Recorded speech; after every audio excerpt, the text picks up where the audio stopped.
If I could, then I would. Look at these guys. This is so fun. Situational awareness in Division 2. We don't give a fuck.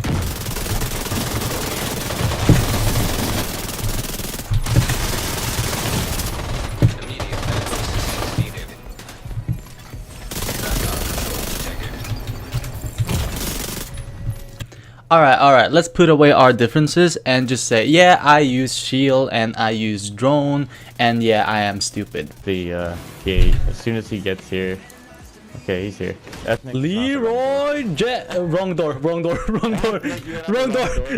If you lasted through that intro before clicking yourself away into another clickbait, don't stop now.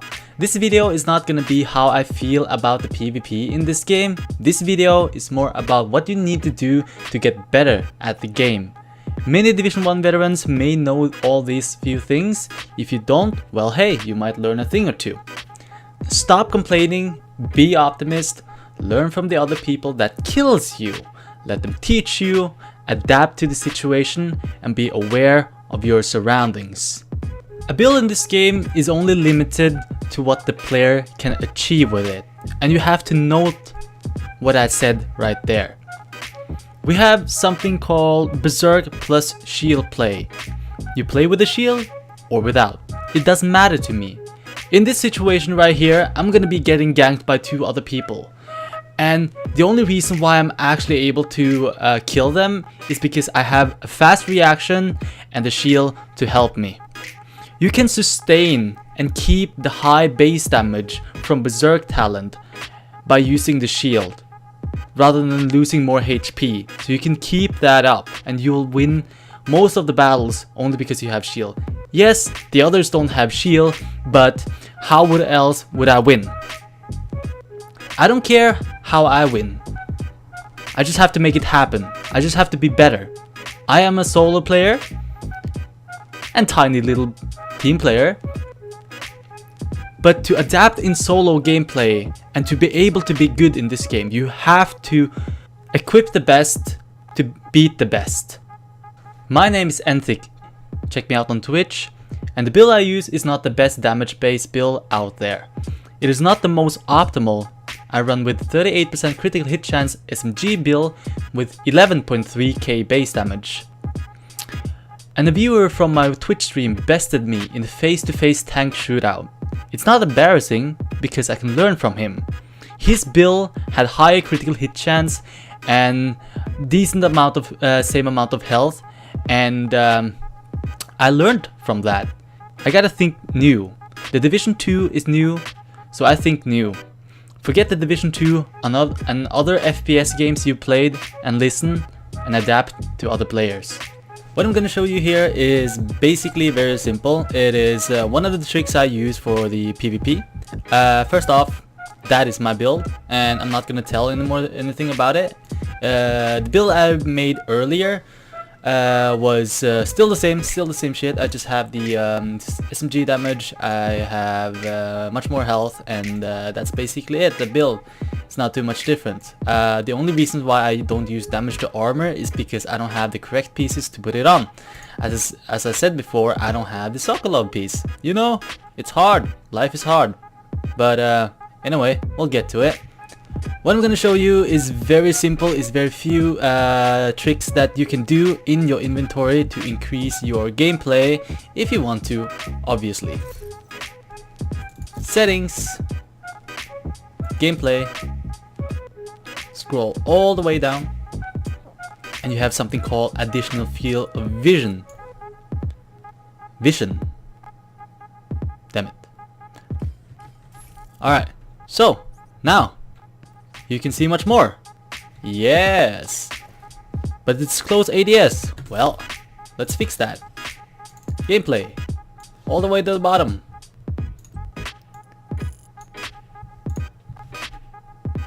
And the additional field of view. ADS. Yes. Now you know. Controls. Move around corner speed. This is slow. Whip. Whip. This is fast.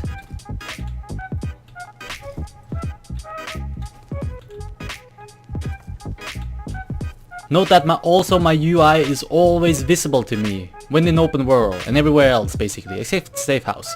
Why would I want that? Well, because I want to see my cooldowns. I want to see what I have. I want to see what I have left. I always have visual of what I have available, so I always have control of my fights. Go to settings, gameplay, auto hide, and then turn that off. And then you will always have it. Rather than this one. You're gonna try to shoot somebody? Alright, cool. You can check like that at first, or you can just run, and you can already calculate what you're gonna do. Second, reticle thickness. 100. I recommend.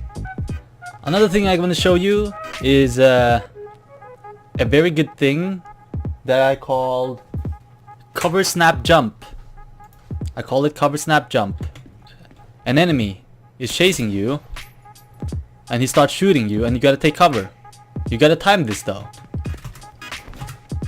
Cover jump. Cover snap jump. Whatever. Let's call it cover snap jump. Doesn't work? Well, use the fast corner cover. You see that how it works? You see how quick that was? Oh, it's the quickest thing you can probably get in this game, so you can't get better. Deal with it. That's it. Cover snap. Corner snap.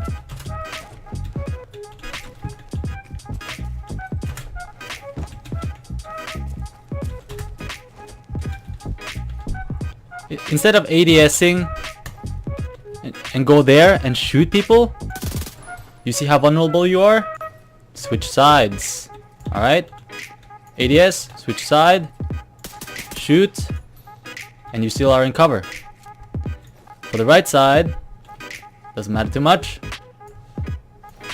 You always aim by the right side. But when it comes in terms of left side, switch. You can also shoot through windows. It doesn't matter what strategy you use to kill your opponent, but always the best thing is the element of surprise, even though it's a dick move.